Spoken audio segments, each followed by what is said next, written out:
Hi everyone. In my last video, I have shown you how you can create a Notion API key. So in this video, I'm going to show you how you can use the key in order to update a content page in the Notion and also the title itself.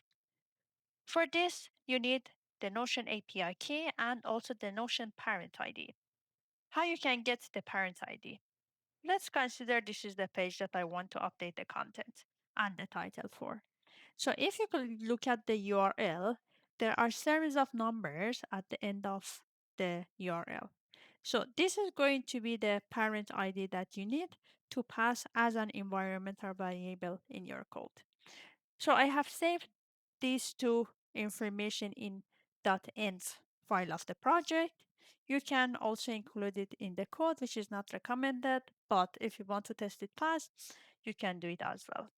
So as you can see, I have used this parent ID in order to assign it as the page ID. And I'm creating a headers for using in my request sending to various endpoints to the Notion.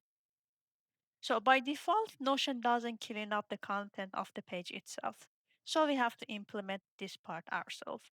So first, by using this um, endpoint, I can get the content inside the page, which is considered as various blocks. So by sending a GET request, I can get all of the content, and then I'm circulating in a loop in order to delete each block of the information in the page. And as you can see, we are always sending the headers as extra parameter in our GET request. After this, we have to create the content that we want to pass for the page.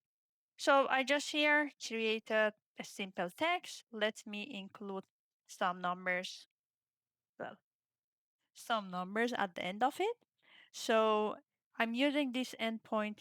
Consider this is the block endpoint, and it has children as the end of the endpoint as well. So I'm calling this endpoint, and then I'm creating a JSON which includes different attributes.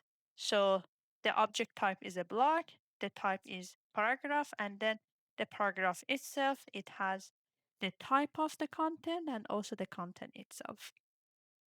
So this is just for the content part. And if you want to update also the title, you have to specify the title as well. So let me update the title like this, and then we have to call this endpoint. And the JSON format for the title change is the property. Then you're specifying the content of the text, which is assigned to the title itself. And that's it.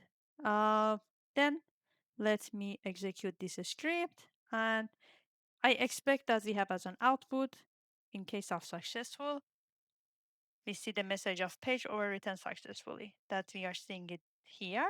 So let's go to the page itself. And as you can see, both the title and the content has been updated. Thank you for watching this video and see you in the next one.